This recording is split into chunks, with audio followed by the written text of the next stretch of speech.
¿Por qué a veces sentimos que no tenemos fuerzas para orar?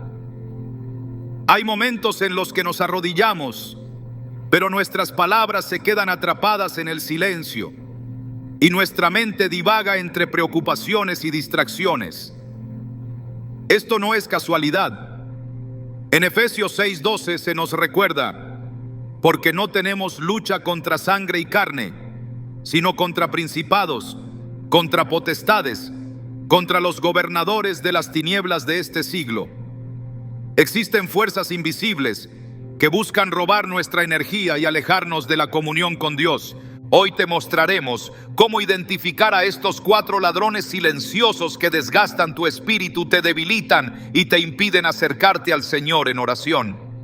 Pero no solo los expondremos, sino que también revelaremos cómo vencerlos con el poder de la palabra de Dios.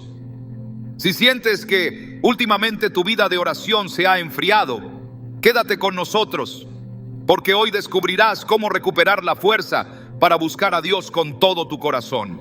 El desgaste espiritual es un enemigo silencioso, uno que se infiltra en la vida sin hacer ruido, drenando las fuerzas poco a poco, hasta que orar se vuelve un esfuerzo titánico. No es que la persona haya dejado de amar a Dios, ni que haya decidido apartarse, pero sin darse cuenta, algo dentro de ella se ha ido apagando. Siente un peso en el alma, una sensación de fatiga que no tiene explicación.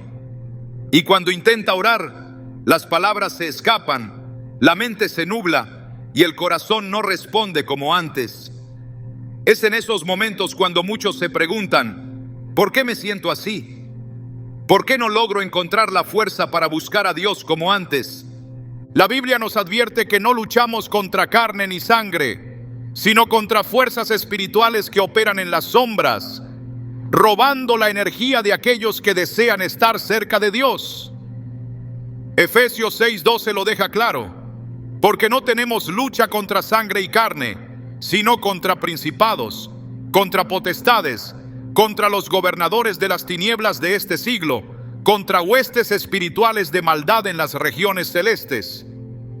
No se trata solo de un cansancio físico o emocional, sino de una estrategia meticulosa para debilitar la fe, para agotar el espíritu hasta que la oración parezca una carga en lugar de un refugio.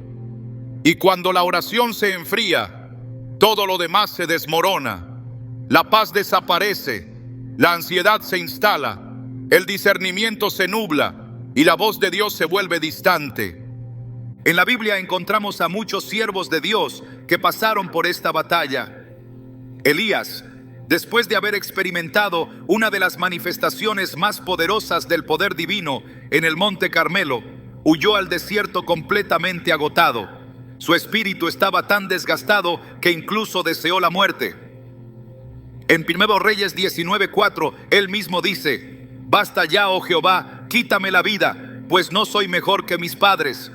Este era un hombre que había visto fuego descender del cielo, que había confrontado a los profetas de Baal con valentía, y sin embargo, el desgaste lo alcanzó. Se sintió vacío, sin fuerzas para seguir adelante.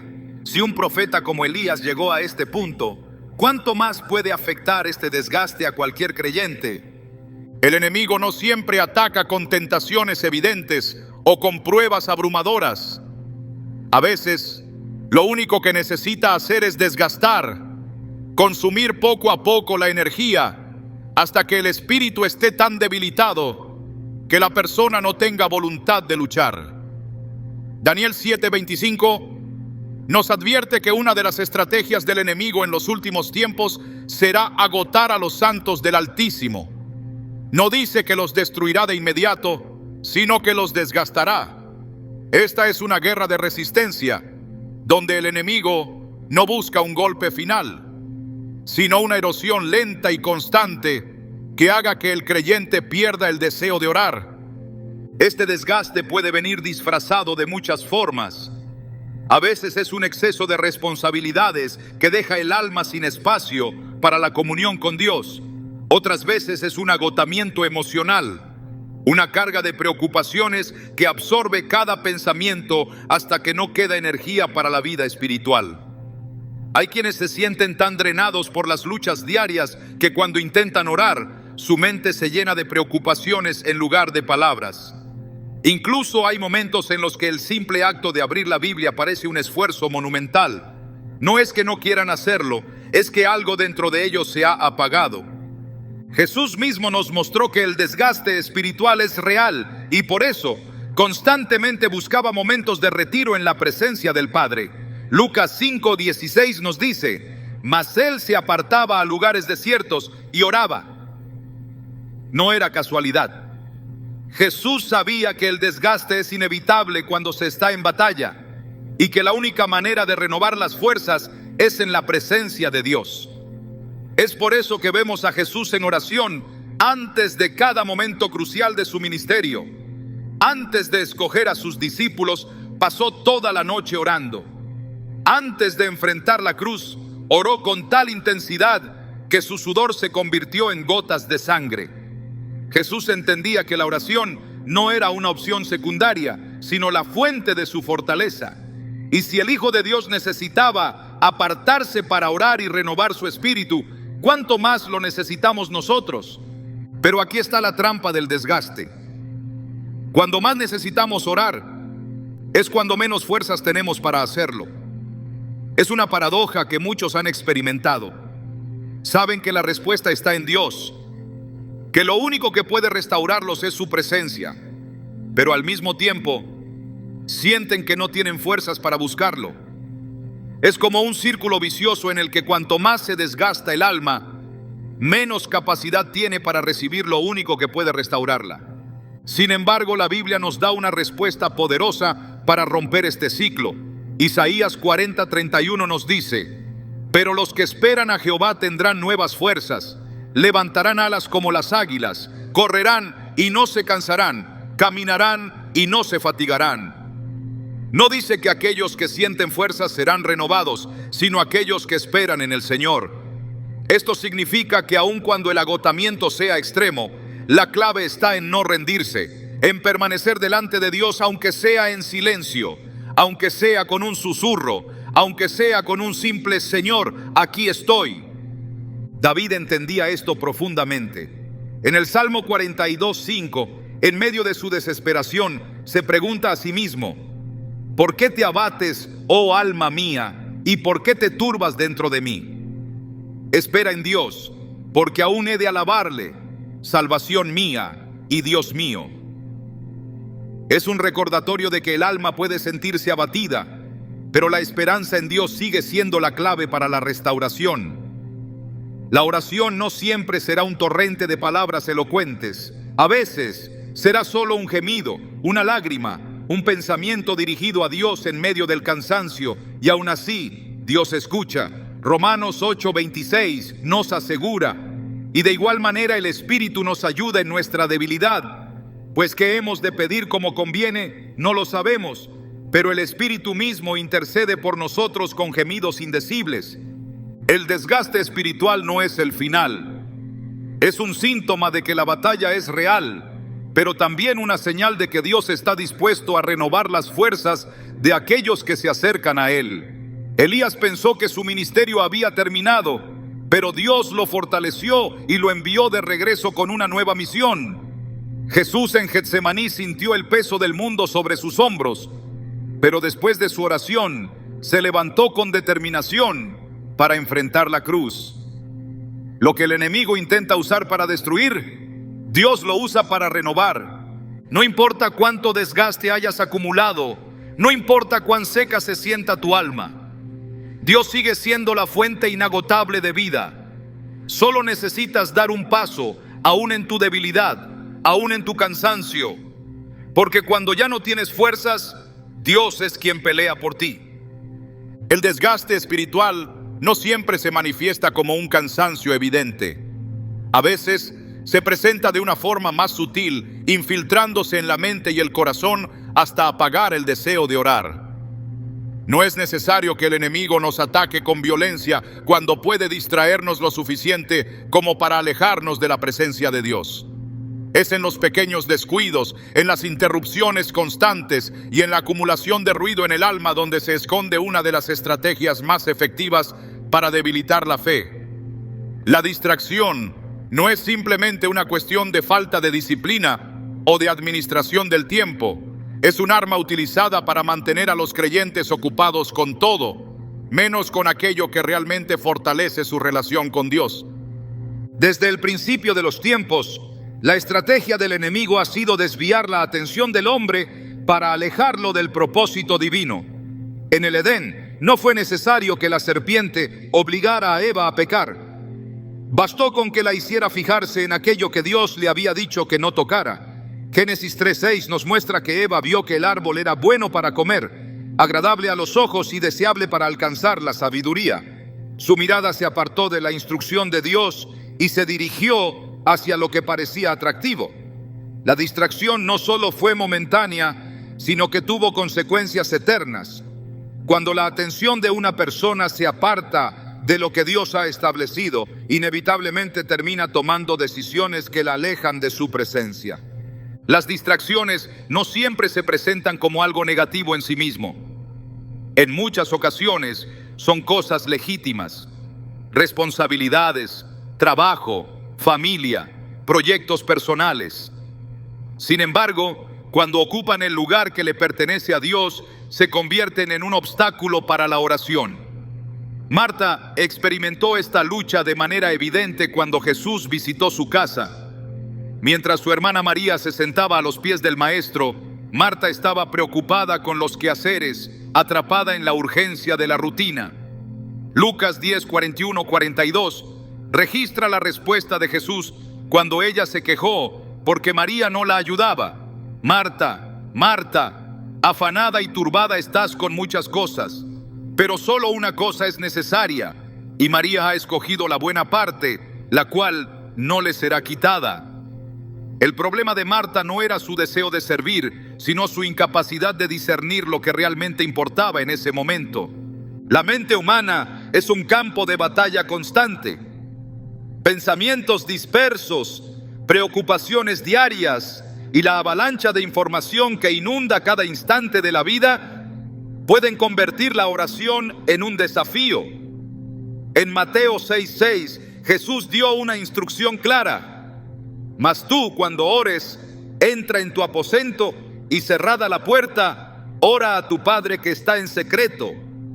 La imagen de cerrar la puerta no solo es literal, sino también simbólica. Representa la necesidad de bloquear todas las interferencias externas para concentrarse en la comunión con Dios. Pero en un mundo donde la conexión con la tecnología es incesante, donde cada momento de quietud es interrumpido por una notificación o una preocupación nueva, cerrar la puerta del alma se ha convertido en una tarea aún más difícil. Los discípulos mismos enfrentaron este problema en el Getsemaní. Jesús les pidió que velaran y oraran con él, pero en lugar de mantenerse atentos, se quedaron dormidos. Marcos 14:37-38 recoge las palabras del Señor cuando los encontró en ese estado. Simón, ¿duermes? ¿No has podido velar una hora? Velad y orad para que no entréis en tentación. El espíritu a la verdad está dispuesto, pero la carne es débil. El cansancio, la comodidad y la falta de vigilancia los hicieron caer en una distracción que los llevó a la indiferencia espiritual. Cuando la mente no está alerta, el corazón se vuelve vulnerable. El pueblo de Israel también experimentó este peligro cuando en medio de su travesía por el desierto se distrajo con sus propias quejas y deseos. En Éxodo 32:1, mientras Moisés estaba en la presencia de Dios en el monte, el pueblo se impacientó y decidió hacer un becerro de oro para adorarlo. En lugar de esperar la instrucción divina, se dejaron llevar por sus propias emociones y necesidades inmediatas. La distracción los condujo directamente a la idolatría. La incapacidad de mantenerse enfocados en Dios hizo que cayeran en la trampa de buscar algo tangible que satisficiera su ansiedad. Pablo advirtió sobre este peligro en Colosenses 3:2, diciendo: poned la mira en las cosas de arriba, no en las de la tierra. La mente debe estar alineada con la voluntad de Dios. De lo contrario, cualquier cosa puede convertirse en un obstáculo. El apóstol también describió la lucha entre el deseo de hacer el bien y la tendencia de la carne a desviarse. En Romanos 7:19 expresó: porque no hago el bien que quiero, sino el mal que no quiero, eso hago. Esta lucha interna se intensifica cuando la distracción se normaliza, cuando se permite que las prioridades se reordenen hasta que Dios queda relegado a un segundo plano. La distracción no solo debilita la oración, sino que también apaga la sensibilidad espiritual. Cuando alguien pasa demasiado tiempo enfocado en otras cosas, su capacidad para percibir la voz de Dios se debilita. En 1 Reyes 19, 11, 12, Elías experimentó esto cuando Dios se le manifestó no en el viento fuerte, ni en el terremoto, ni en el fuego, sino en un silbo apacible y delicado. La voz de Dios no siempre se presenta con estruendo. Muchas veces se necesita un corazón en quietud para escucharla. Cuando la mente está saturada de ruido, cuando la agenda está llena de distracciones, la comunión con Dios se vuelve lejana y difícil. La Escritura advierte que uno de los peligros de los últimos tiempos será precisamente la distracción espiritual. En Lucas 21:34 Jesús dijo: mirad también por vosotros mismos, que vuestros corazones no se carguen de glotonería y embriaguez y de los afanes de esta vida, y venga de repente sobre vosotros aquel día. La distracción no es inofensiva, es una trampa diseñada para alejar a las personas de lo que realmente importa. El llamado es a recuperar el enfoque, a cerrar la puerta a las distracciones y a establecer una prioridad inquebrantable en la búsqueda de Dios. En Jeremías 29:13 se encuentra una promesa poderosa: me buscaréis y me hallaréis, porque me buscaréis de todo vuestro corazón. La oración no es algo que se pueda relegar a los momentos en los que no haya nada más que hacer. Es la esencia de la relación con Dios, el canal por el cual se recibe dirección, fortaleza y paz. Así como Jesús se apartaba a lugares desiertos para orar, así como Daniel estableció un tiempo inamovible para su comunión con Dios a pesar de la persecución, así como Pablo exhortó a orar sin cesar, el llamado sigue siendo el mismo. La distracción solo pierde su poder cuando se toma la decisión firme de priorizar la presencia de Dios sobre cualquier otra cosa. La lucha no es contra las cosas externas, sino contra la inclinación interna a dar más importancia a lo urgente que a lo eterno. Pero la victoria es posible para aquellos que eligen cerrar la puerta y buscar a Dios con todo su corazón. El mayor obstáculo para la oración no siempre es el tiempo o la falta de disciplina. Hay algo más profundo, más oculto, que pesa sobre el alma y la mantiene en un estado de constante agotamiento espiritual. Es el peso del pecado no confesado, esa barrera invisible que se levanta entre el corazón del creyente y la presencia de Dios. No es una carga física ni un cansancio ordinario, sino una sensación de distancia, una opresión que se instala silenciosamente y convierte la oración en un esfuerzo sin vida.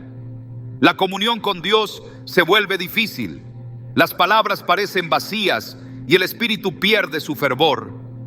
La culpa se convierte en un eco persistente que resuena en la mente y sofoca la confianza en el Señor. El pecado, cuando no es enfrentado y llevado a la cruz, no solo afecta la relación con Dios, sino que también drena la energía espiritual. La Escritura es clara al respecto en Isaías 59:2. Pero vuestras iniquidades han hecho división entre vosotros y vuestro Dios, y vuestros pecados han hecho ocultar de vosotros su rostro para no oír. No se trata de que Dios se aleje, sino de que el corazón del hombre se endurece y pierde la sensibilidad a su voz. El enemigo sabe que mientras un creyente camine en la luz, su oración será poderosa, pero si logra atraparlo en la culpa y la vergüenza, lo mantendrá en un ciclo de debilidad e impotencia. David experimentó esto de manera profunda, cuando cayó en pecado y trató de continuar su vida como si nada hubiera pasado. En el Salmo 32, 3, 4, describe con precisión la carga que esto representó para su alma. mientras callé envejecieron mis huesos en mi gemir todo el día. Porque de día y de noche se agravó sobre mí tu mano. Se volvió mi verdor en sequedades de verano. Su fuerza se desvaneció, su alegría desapareció, y su comunión con Dios quedó interrumpida. No fue hasta que confesó su pecado que la carga se levantó y su espíritu fue restaurado. En el versículo 5 declara: mi pecado te declaré y no encubrí mi iniquidad. Dije: confesaré mis transgresiones a Jehová, y tú perdonaste la maldad de mi pecado. La restauración comenzó cuando dejó de huir y se presentó ante Dios con un corazón sincero. El pecado oculto no solo apaga la oración, sino que también da lugar a la condenación. El enemigo es llamado el acusador de los hermanos en Apocalipsis 12:10, y una de sus estrategias más efectivas es recordarle constantemente al creyente sus fallas para que se sienta indigno de acercarse a Dios. Sin embargo, la Escritura revela que la respuesta no es huir ni tratar de justificarse, sino acudir al trono de la gracia con confianza. Hebreos 4:16 declara: acerquémonos pues confiadamente al trono de la gracia, para alcanzar misericordia y hallar gracia para el oportuno socorro. Dios no rechaza a aquellos que vienen a Él en arrepentimiento, sino que los restaura y les devuelve la fuerza espiritual que el pecado intentó robarles. Pedro vivió este proceso cuando negó a Jesús. Su traición no fue un simple error, sino una negación abierta de su relación con el Maestro. Lucas 22, 61, 62 relata el momento en que Jesús lo miró después de su tercera negación. Entonces, vuelto el Señor, miró a Pedro, y Pedro se acordó de la palabra del Señor, y saliendo fuera, lloró amargamente. La culpa lo invadió, y durante ese tiempo su espíritu estuvo abatido. Sin embargo, Jesús no permitió que quedara atrapado en la condenación. Después de su resurrección, buscó restaurarlo y le dio una nueva oportunidad para reafirmar su amor. En Juan 21, 15, 17, le pregunta 3 veces: Simón, hijo de Jonás, ¿me amas? Con cada respuesta Jesús no solo restauró a Pedro, sino que también le devolvió su propósito. La restauración siempre comienza con el reconocimiento. Proverbios 28:13 enseña que el que encubre sus pecados no prosperará, mas el que los confiesa y se aparta alcanzará misericordia. No se trata solo de admitir una falta, sino de dar un giro en dirección a Dios, de abandonar todo lo que interfiere en la relación con Él y de permitir que su gracia transforme el corazón. La oración solo recupera su poder cuando el alma se presenta sin reservas delante del Señor. El enemigo siempre intentará convencer al creyente de que su pecado es demasiado grande, que ya no hay oportunidad de restauración. Sin embargo, la historia del hijo pródigo es una de las mayores evidencias de que Dios no rechaza a los que regresan a Él. En Lucas 15:20 se describe como cuando el hijo aún estaba lejos, el padre corrió a su encuentro, lo abrazó y lo restauró completamente. No lo recibió con reproches ni con castigos, sino con amor y con una nueva identidad. El sacrificio de Jesús es la mayor prueba de que el pecado no tiene la última palabra. Primero Juan 1:9 afirma: si confesamos nuestros pecados, Él es fiel y justo para perdonar nuestros pecados y limpiarnos de toda maldad. La oración no debe ser una carga ni un momento de miedo ante Dios, sino un espacio de restauración donde el creyente puede presentarse tal como es y recibir la gracia transformadora del Padre. El salmista entendió esta verdad cuando escribió en el Salmo 51:10: Crea en mí, oh Dios, un corazón limpio y renueva un espíritu recto dentro de mí. La oración no es solo el acto de hablar con Dios, sino el medio por el cual el alma es purificada y fortalecida. Cada vez que alguien se humilla delante del Señor y reconoce su necesidad de Él, se produce un renacimiento espiritual. La batalla contra el pecado no se gana con esfuerzo humano, sino con una rendición total ante Dios. Zacarías 4:6 lo expresa claramente: no con ejército ni con fuerza, sino con mi espíritu, ha dicho Jehová de los ejércitos. La transformación no ocurre por determinación propia, sino por la obra del Espíritu Santo en el interior del creyente. Jesús ilustró esta verdad cuando habló de la vid y los pámpanos en Juan 15, 4, 5. Permaneced en mí y yo en vosotros. Como el pámpano no puede llevar fruto por sí mismo, si no permanece en la vid, así tampoco vosotros, si no permanecéis en mí. Yo soy la vid, vosotros los pámpanos. El que permanece en mí y yo en él, éste lleva mucho fruto, porque separados de mí, nada podéis hacer. No hay fuerza en la oración cuando el alma está desconectada de Dios, pero cuando se restaura la comunión, la vida espiritual es renovada. El llamado es a no permitir que el pecado se convierta en una barrera, a no dejar que la culpa robe la energía espiritual y apague la pasión por Dios. La Escritura deja claro que en Cristo hay restauración, que el acceso a la presencia de Dios está abierto y que ninguna acusación del enemigo puede prevalecer sobre aquellos que han sido lavados por la sangre del Cordero. Romanos 8:1 declara con autoridad: ahora pues, ninguna condenación hay para los que están en Cristo Jesús, los que no andan conforme a la carne, sino conforme al Espíritu. La oración solo recupera su poder cuando el corazón se presenta sin reservas ante Dios. En ese momento, la carga se levanta, la comunión se restaura y el Espíritu encuentra nuevas fuerzas para seguir adelante. La obra de la cruz no solo garantiza el perdón, sino también la libertad para caminar en la plenitud de la presencia de Dios. La oración no es solo palabras dirigidas al cielo, es un acto de fe. Cada vez que alguien ora, está declarando que Dios escucha, que responde, que se mueve a favor de los que le buscan. Sin fe, la oración se convierte en una rutina vacía, en palabras que no trascienden, en un ejercicio sin vida. Cuando la incredulidad se infiltra en el corazón, la conexión con Dios se debilita, la pasión se enfría y la expectativa desaparece. No es que Dios haya cambiado, ni que su poder se haya reducido, sino que la fe ha sido erosionada hasta el punto de hacer que la oración se sienta inútil. Sin fe, la oración no es más que un eco sin respuesta.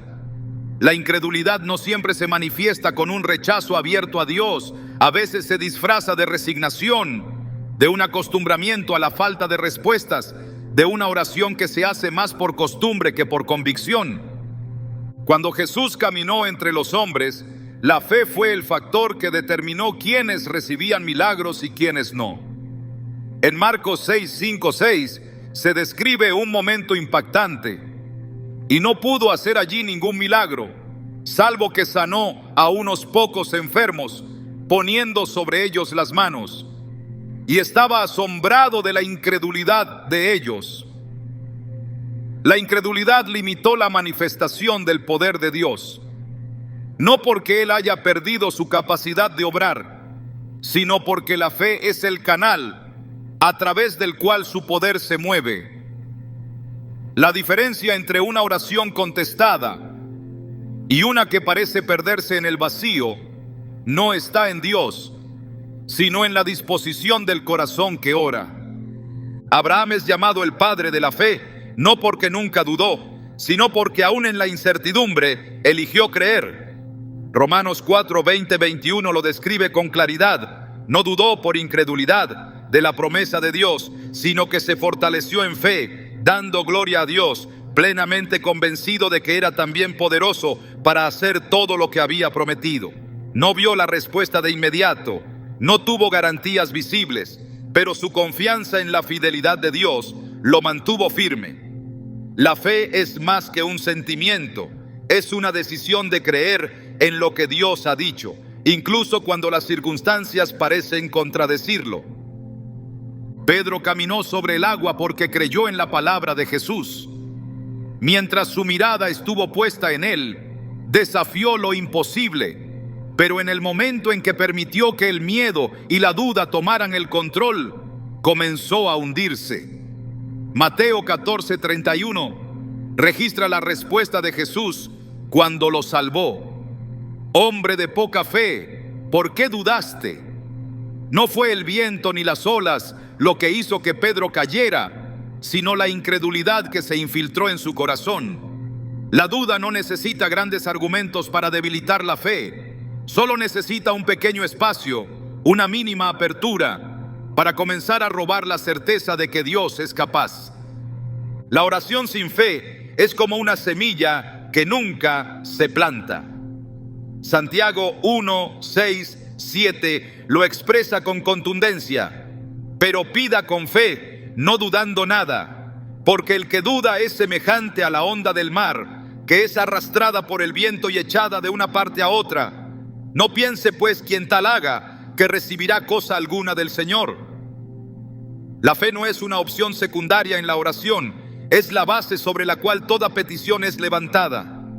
Sin ella, la oración pierde su efectividad. Jesús enseñó que incluso la fe más pequeña puede producir resultados extraordinarios. En Mateo 17:20 dijo: si tuvierais fe como un grano de mostaza, diréis a este monte: pásate de aquí allá, y se pasará, y nada os será imposible. No es la cantidad de fe lo que importa, sino su autenticidad. Un poco de fe genuina tiene más poder que una montaña de dudas disfrazadas de religiosidad. En la historia de Israel, la incredulidad fue la causa por la cual toda una generación murió en el desierto sin ver la tierra prometida. Hebreos 3:19 lo deja claro. Y vemos que no pudieron entrar a causa de incredulidad. No fue la falta de provisión, ni la fortaleza de sus enemigos, ni las dificultades del camino lo que los detuvo, sino su incapacidad de confiar en que Dios cumpliría lo que había dicho. La incredulidad no solo roba la eficacia de la oración, sino que también cierra la puerta a las promesas de Dios. El pueblo de Nazaret tenía a Jesús en medio de ellos, el mismo que sanaba enfermos, resucitaba muertos y calmaba tormentas, pero su incredulidad les impidió recibir lo que otros experimentaron. Marcos 6:3 muestra su actitud. ¿No es este el carpintero, hijo de María, hermano de Jacobo, de José, de Judas y de Simón? ¿No están también aquí con nosotros sus hermanas? Y se escandalizaban de él. No pudieron ver más allá de su lógica humana. No lograron reconocer lo divino en lo que les parecía común. La fe abre caminos donde no los hay, mueve lo que parece inamovible, cambia diagnósticos y revierte situaciones imposibles. En Marcos 5:34, Jesús le dijo a una mujer que había sufrido por años: hija, tu fe te ha hecho salva, ve en paz y queda sana de tu azote. No fue el contacto físico con Jesús lo que produjo el milagro, sino la fe que la impulsó a buscarlo. Hebreos 11:6 establece una verdad inquebrantable: pero sin fe es imposible agradar a Dios, porque es necesario que el que se acerca a Dios crea que le hay y que es galardonador de los que le buscan. La fe no solo es necesaria para recibir respuestas, sino también para vivir en comunión con Él. La duda se presenta de muchas formas, a veces con pensamientos directos que cuestionan la fidelidad de Dios, y otras veces con la forma más peligrosa de incredulidad, la indiferencia. Es el estado en el que la persona sigue orando, pero sin expectativa, sin convicción, sin la certeza de que Dios realmente responderá. Jesús preguntó en Lucas 18:8: cuando el Hijo del Hombre venga, ¿hallará fe en la tierra? No preguntó si hallaría iglesias, si encontraría personas orando, si vería religiosidad, sino si aún habría fe. La lucha contra la incredulidad no es solo un tema individual, sino una batalla espiritual que define el destino de generaciones enteras. En Mateo 21:22, Jesús dio una promesa directa: y todo lo que pidiereis en oración, creyendo, lo recibiréis. La fe no es un simple complemento en la oración, es el poder que la hace efectiva. La Escritura no deja margen para la duda. Romanos 10:17 declara: así que la fe es por el oír, y el oír por la palabra de Dios. La fe no se sostiene en emociones, sino en la palabra. Cada promesa escrita es un fundamento sólido para creer. La incredulidad se vence con la verdad. La oración cobra vida cuando está respaldada por la certeza de que Dios no miente, de que sus promesas son firmes y de que su fidelidad es eterna. Números 23:19 lo confirma. Dios no es hombre para que mienta, ni hijo de hombre para que se arrepienta. Él dijo, ¿y no hará? ¿Habló y no lo ejecutará? Nada roba más energía en la oración que orar sin fe. Pero cuando la convicción de que Dios es fiel llena el corazón, la oración se convierte en un fuego que nada puede apagar. Lo que parecía imposible comienza a cambiar.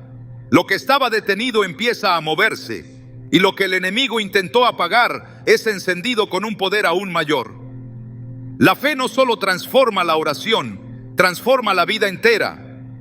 El alma humana no solo se desgasta por el peso de las preocupaciones diarias o por la duda que silenciosamente apaga la fe.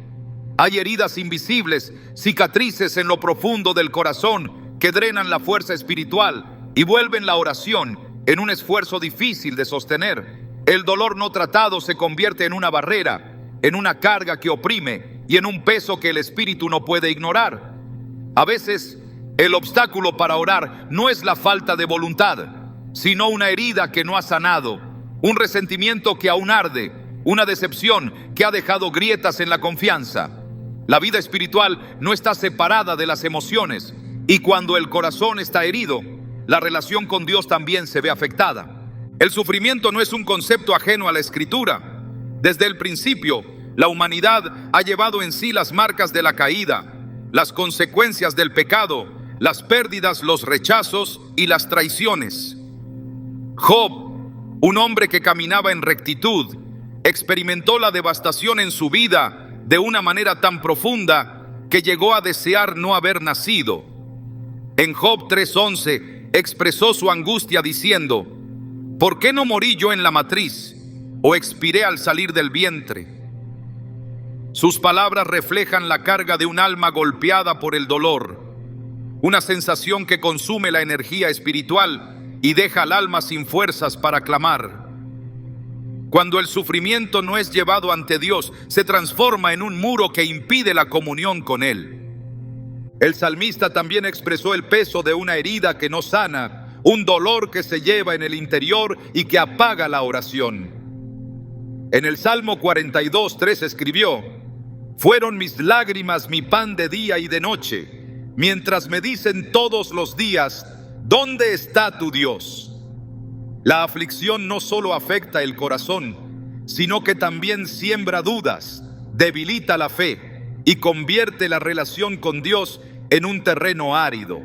El enemigo se aprovecha de estas heridas para sembrar pensamientos que distorsionan la verdad, susurrando que Dios no escucha, que el dolor nunca cesará, que la oración es inútil.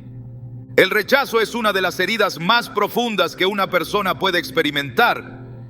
Jesús mismo fue rechazado por aquellos que debían recibirlo, despreciado por su propio pueblo y abandonado por sus discípulos en el momento más oscuro de su vida. Isaías 53:3 describe su sufrimiento con precisión.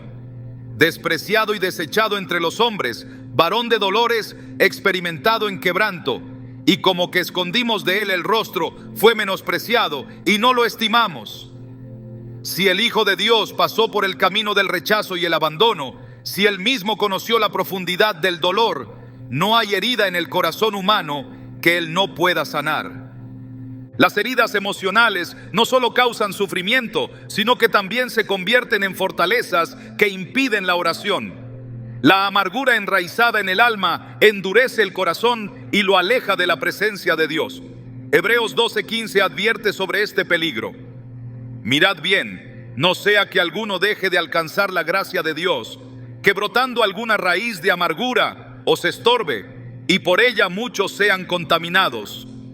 Un corazón herido que no ha sido sanado se convierte en un terreno fértil para la amargura, y esta a su vez impide la libertad en la oración. La Escritura no ignora el peso de las heridas, pero también muestra el camino hacia la sanidad. En Ezequiel 36:26, Dios promete: os daré corazón nuevo y pondré espíritu nuevo dentro de vosotros, y quitaré de vuestra carne el corazón de piedra y os daré un corazón de carne. La sanidad no ocurre cuando se ignora el dolor, sino cuando se entrega a Dios. Jesús declaró en Lucas 4:18: el Espíritu del Señor está sobre mí, por cuanto me ha ungido para dar buenas nuevas a los pobres, me ha enviado a sanar a los quebrantados de corazón. No hay herida demasiado profunda que su gracia no pueda restaurar, no hay dolor que Él no pueda aliviar. El perdón es una de las llaves más poderosas para la sanidad del corazón. Jesús enseñó que la falta de perdón es una atadura que impide recibir la plenitud de la gracia de Dios.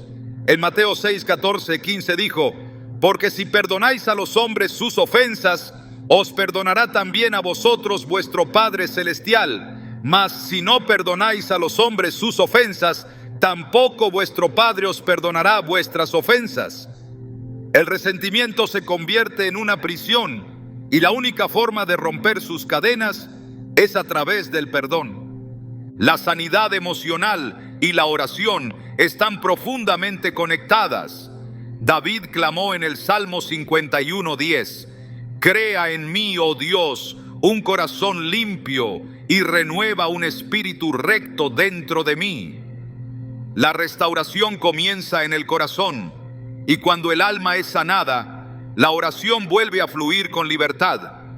Dios no ignora el sufrimiento humano, no minimiza el dolor, ni pide que se oculte. En Salmos 34:18 se encuentra una promesa inquebrantable: cercano está Jehová a los quebrantados de corazón y salva a los contritos de espíritu. Su presencia no se aparta de aquellos que llevan cargas en el alma, sino que los sostiene y los restaura. El dolor puede endurecer el corazón o puede llevarlo más cerca de Dios. La diferencia está en lo que se elige hacer con él. En 2 Corintios 12:9, Pablo compartió la respuesta que recibió de Dios en medio de su aflicción: bástate mi gracia, porque mi poder se perfecciona en la debilidad. La gracia de Dios es suficiente. Su poder se manifiesta en la fragilidad humana, y en la oración el alma encuentra el refugio que necesita. Cuando la herida se convierte en un peso que impide orar, la única solución es traerla a la presencia de Dios. En Lamentaciones 3:22-23 se declara: por la misericordia de Jehová no hemos sido consumidos, porque nunca decayeron sus misericordias. Nuevas son cada mañana, grande es tu fidelidad. Su fidelidad es constante, su misericordia no se agota, y en su presencia hay restauración. Dios no está distante del sufrimiento, no es ajeno al dolor, ni ignora las heridas que consumen el alma. En Jeremías 30:17, Él hace una promesa que trasciende el tiempo: mas yo haré venir sanidad para ti, y sanaré tus heridas, dice Jehová.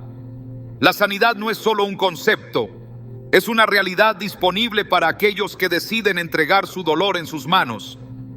Cuando la herida ya no tiene control sobre el corazón, la oración recobra su fuerza. Salmo 147:3 lo confirma: Él sana a los quebrantados de corazón y venda sus heridas. El proceso de restauración no siempre es inmediato, pero Dios es fiel para completar la obra que comenzó.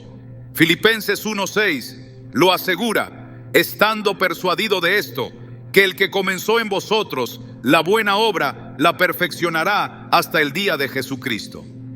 En su amor, Dios no solo sana, sino que transforma el dolor en testimonio, la aflicción en fortaleza y la debilidad en un nuevo comienzo. En Isaías 61:3 se encuentra la promesa de que Él dará gloria en lugar de ceniza, óleo de gozo en lugar de luto, manto de alegría en lugar del espíritu angustiado. El dolor no tiene la última palabra, la herida no define el destino, y en la presencia de Dios, la oración vuelve a ser el refugio donde el alma encuentra descanso. La oración es el puente entre el alma y Dios, el canal donde la fe cobra vida y el espíritu se fortalece. Pero cuando el desgaste ha sido prolongado, cuando la distracción ha tomado el control, cuando el pecado ha levantado una barrera y las heridas han debilitado el corazón, la oración parece perder su fuerza. Es en este punto donde muchos sienten que han llegado a un estancamiento espiritual, un punto muerto donde sus palabras ya no tienen el fervor de antes y su relación con Dios parece distante. Sin embargo, este no es el final.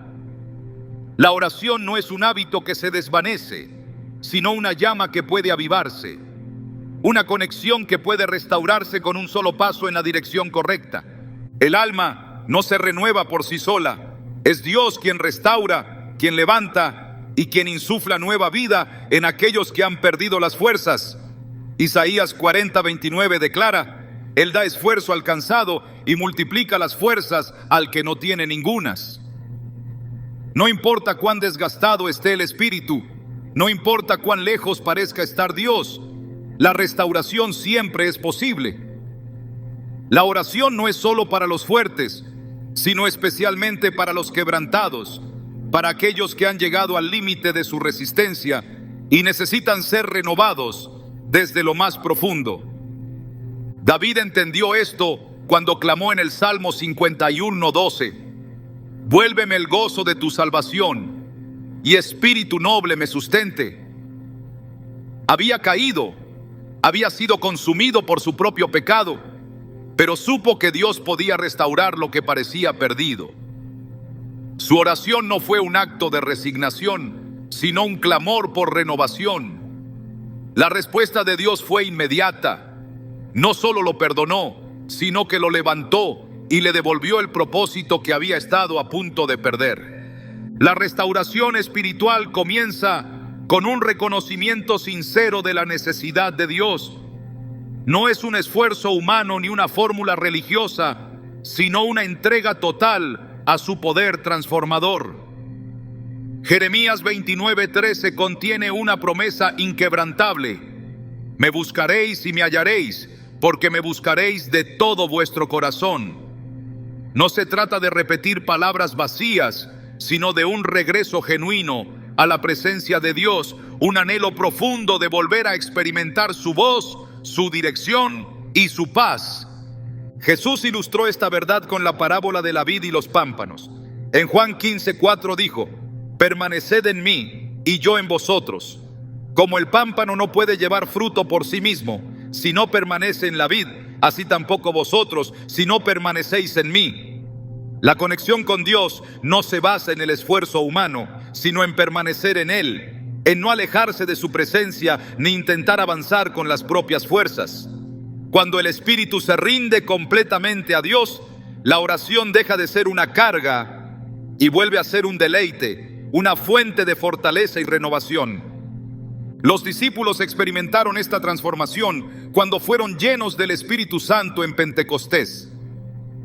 Antes de ese momento eran inseguros, frágiles, incapaces de mantenerse firmes ante la adversidad.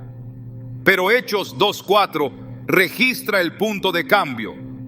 Y fueron todos llenos del Espíritu Santo y comenzaron a hablar en otras lenguas, según el Espíritu les daba que hablasen. El fuego de Dios descendió sobre ellos y todo cambió. Donde antes había temor, ahora había valentía. Donde antes había duda, ahora había convicción. Donde antes la oración era un esfuerzo, ahora se convirtió en un poder que transformaba vidas. La llenura del Espíritu Santo sigue siendo la clave para la restauración espiritual. Efesios 6:10-18 exhorta: orando en todo tiempo con toda oración y súplica en el Espíritu, y velando en ello con toda perseverancia y súplica por todos los santos. La oración no es solo un acto individual, sino una batalla espiritual que requiere perseverancia y entrega total. No es suficiente con reconocer la necesidad de orar. Es necesario sumergirse en la presencia de Dios hasta que el espíritu sea renovado por completo. El enemigo intentará sembrar desánimo. Hará todo lo posible por mantener al creyente en un estado de apatía espiritual. Pero la palabra de Dios es clara en Santiago 4:7. Someteos pues a Dios, resistid al diablo y huirá de vosotros. La resistencia no viene de la propia fuerza, sino de la sumisión a Dios. Cuando el creyente se rinde a su voluntad, el enemigo no tiene poder para retenerlo en la debilidad. El apóstol Pablo entendió esta realidad y a pesar de las pruebas, nunca permitió que su vida de oración se apagara.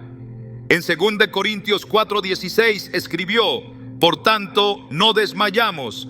Antes, aunque nuestro hombre exterior se va desgastando, el interior no obstante se renueva de día en día. La fuerza física puede debilitarse, las circunstancias pueden volverse adversas, pero el espíritu es renovado en la comunión con Dios. La restauración en la oración también implica restaurar la confianza en la fidelidad de Dios. Lamentaciones 3:22-23 declara: por la misericordia de Jehová no hemos sido consumidos, porque nunca decayeron sus misericordias. Nuevas son cada mañana, grande es tu fidelidad. No importa cuán lejos haya llegado alguien, no importa cuánto tiempo haya pasado sin buscar a Dios, sus misericordias siempre están disponibles. Cada día es una oportunidad para comenzar de nuevo, para acercarse a Él sin temor ni culpa. La fe es el combustible que mantiene viva la oración. Marcos 11:24 revela una clave fundamental. Por tanto, os digo que todo lo que pidiereis orando, creed que lo recibiréis y os vendrá. No se trata solo de hablar con Dios, sino de creer en su respuesta, de orar con la certeza de que Él escucha y actúa en favor de los que le buscan. Cuando la oración es restaurada, todo cambia. El alma se fortalece, el espíritu se llena de gozo, la mente se renueva y el propósito vuelve a tomar forma. En Isaías 41:10, Dios da una promesa de restauración y fortaleza. No temas, porque yo estoy contigo. No desmayes, porque yo soy tu Dios que te esfuerzo. Siempre te ayudaré, siempre te sustentaré con la diestra de mi justicia. La presencia de Dios es suficiente para levantar a aquel que ha caído, para encender nuevamente el fuego de la oración y para devolver la pasión por su presencia. La oración es el reflejo de la comunión con Dios. Cuando se enfría, es señal de que algo necesita ser restaurado. Pero cuando se aviva, todo en la vida espiritual vuelve a su lugar. Filipenses 4:6-7 describe el resultado de una vida de oración constante. Por nada estéis afanosos, sino sean conocidas vuestras peticiones delante de Dios en toda oración y ruego, con acción de gracias. Y la paz de Dios, que sobrepasa todo entendimiento, guardará vuestros corazones y vuestros pensamientos en Cristo Jesús. La restauración no es un proceso instantáneo, pero es una realidad para aquellos que deciden regresar a Dios con todo su corazón. Oseas 6:1 lo expresa con claridad: venid y volvamos a Jehová, porque Él arrebató y nos curará, hirió y nos vendará. No importa cuán débil se sienta el espíritu, no importa cuánto tiempo haya pasado sin una verdadera conexión con Dios, en su presencia hay sanidad, hay renovación y hay un nuevo comienzo. Cuando la oración es restaurada, el enemigo pierde su poder, la fe se fortalece y la vida espiritual resplandece con una luz que no puede ser apagada. La clave está en regresar, en buscar con sinceridad, en permitir que Dios haga la obra de renovación. Jeremías 33:3 contiene una promesa para aquellos que deciden dar este paso. Clama a mí y yo te responderé y te enseñaré cosas grandes y ocultas que tú no conoces. Dios no ha cambiado, su poder sigue siendo el mismo, su presencia sigue esperando a aquellos que deciden acercarse. La oración nunca se pierde, nunca es en vano, nunca deja de tener poder. Solo necesita ser avivada, y cuando esto sucede, el espíritu cobra nueva vida, el corazón encuentra su propósito y la comunión con Dios vuelve a ser el centro de todo. La oración es el mayor privilegio que el ser humano tiene sobre la tierra. No es solo un acto religioso, ni una simple disciplina espiritual, sino un acceso directo al corazón de Dios. Es el espacio donde lo imposible se vuelve posible, donde las cargas se levantan y donde el espíritu encuentra descanso. Pero cuando la oración se apaga, todo lo demás comienza a debilitarse, no de inmediato, no de forma repentina, sino de manera progresiva, silenciosa, casi imperceptible. Es un desgaste que avanza con el tiempo, un alejamiento que se siente natural, hasta que un día el alma se da cuenta de que ya no siente el fuego de antes. Dios nunca diseñó la oración como un deber, sino como un deleite. Desde el principio, su deseo fue tener comunión con el hombre, caminar con él, hablar con él, revelarle su propósito. Pero a lo largo del tiempo, muchos han convertido la oración en una rutina vacía, en un requisito para sentirse espiritualmente correctos, sin darse cuenta de que han perdido la esencia de lo que realmente significa estar en su presencia. La oración no es solo palabras, es el latido del corazón buscando sincronizarse con el latido de Dios. Es más que pedir, más que agradecer, más que interceder. Es entrar en la habitación secreta donde el alma se encuentra con su Creador. Cuando Jesús enseñó a sus discípulos a orar, no les dio un modelo rígido para repetir sin sentido. Les mostró un camino, una relación, una forma de acercarse al Padre con la confianza de un hijo que sabe que será escuchado. En Mateo 6:6 dijo: mas tú, cuando ores, entra en tu aposento y cerrada la puerta, ora a tu Padre que está en secreto, y tu Padre que ve en lo secreto te recompensará en público. La oración verdadera no es la que se hace por obligación, sino la que nace de un corazón que ha aprendido a depender completamente de Dios. El enemigo sabe que un creyente que ora es un creyente fortalecido. Por eso su mayor estrategia no es impedir la oración de manera directa, sino desgastarla lentamente hasta que pierda su significado. Si logra que la oración se convierta en una carga, que se vuelva mecánica, que el corazón ya no sienta gozo en buscar a Dios, entonces la batalla ya está ganada. Por eso la clave no es solo reconocer los obstáculos, sino restaurar el verdadero propósito de la oración. No se trata solo de recuperar el hábito, sino de redescubrir el poder de estar en la presencia de Dios. En la Escritura, los momentos más poderosos de la historia de la humanidad comenzaron con oración.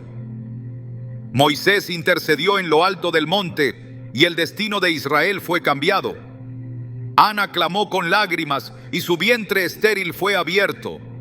Daniel oró en medio de la crisis y las bocas de los leones fueron cerradas. Jesús, antes de enfrentar la cruz, se fortaleció en Getsemaní con una oración tan intensa que su sudor se convirtió en gotas de sangre. No hubo un solo mover de Dios en la historia que no haya sido precedido por la oración de alguien que entendió que en la intimidad con el Padre se encuentran las respuestas, la dirección y la fuerza para continuar. El problema no es que Dios no hable, sino que muchos han dejado de escuchar. No porque no quieran, sino porque la voz de Dios se percibe en la quietud, en el silencio, en la profundidad de un corazón dispuesto. En 1 Reyes 19, 11-12, Elías esperó que Dios le hablara en un viento fuerte, en un terremoto, en un fuego, pero la voz del Señor vino en un silbo apacible y delicado.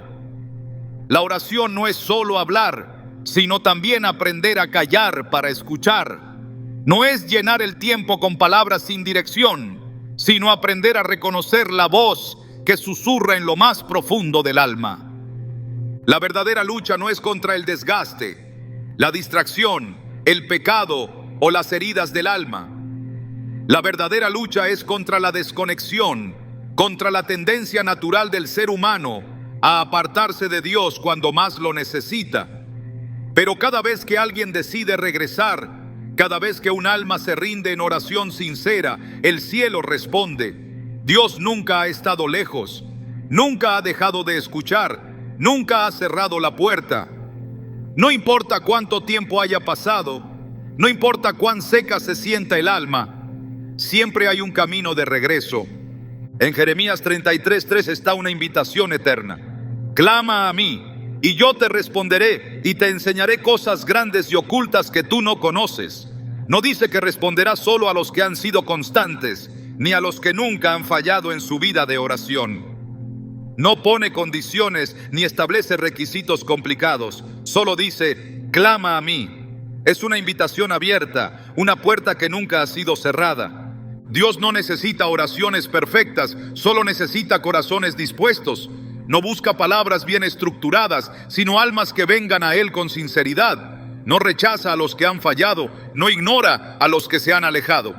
La historia del hijo pródigo en Lucas 15:20 es el mayor reflejo de esto. Y levantándose, vino a su padre. Y cuando aún estaba lejos, lo vio su padre y fue movido a misericordia, y corrió y se echó sobre su cuello y le besó. No esperó a que llegara hasta la puerta, no lo dejó hablar primero, no le pidió explicaciones, solo corrió a su encuentro. El mayor engaño del enemigo es hacer creer que es demasiado tarde, que la oración ya no tiene el mismo impacto, que la conexión con Dios no puede restaurarse. Pero la verdad es que Dios sigue esperando, sigue llamando, sigue anhelando que su pueblo vuelva a Él con todo su corazón. No hay un solo versículo en la Escritura que diga que es tarde para buscar a Dios. Al contrario, la Biblia está llena de promesas para aquellos que deciden volver. Joel 2:12 lo deja claro. Por eso pues, ahora, dice Jehová, convertíos a mí con todo vuestro corazón, con ayuno y lloro y lamento.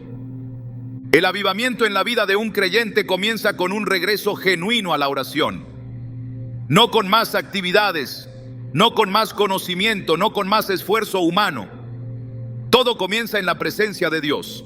Cuando la oración vuelve a ocupar su lugar, todo lo demás se alinea. La paz regresa, la dirección se aclara, la pasión se enciende. Pero la clave no está en intentarlo por un tiempo y esperar resultados inmediatos. La clave está en permanecer. Jesús lo dijo en Juan 15:7. Si permanecéis en mí y mis palabras permanecen en vosotros, pedid todo lo que queráis y os será hecho. El enemigo intentará volver a apagar la oración. Volverá a traer distracciones, desgastes, dudas y heridas. Pero cada creyente tiene el poder de decidir si permite que esto lo apague o si se mantiene firme en la presencia de Dios.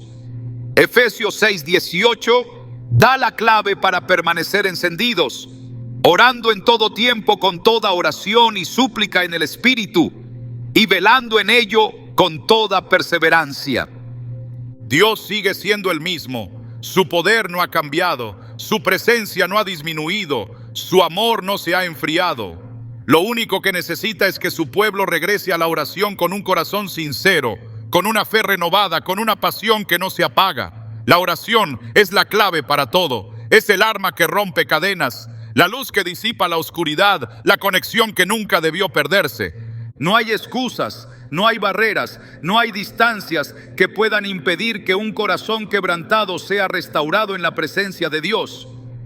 Todo lo que se necesita es un paso, un regreso, una decisión de volver a la oración con la certeza de que Dios siempre ha estado esperando.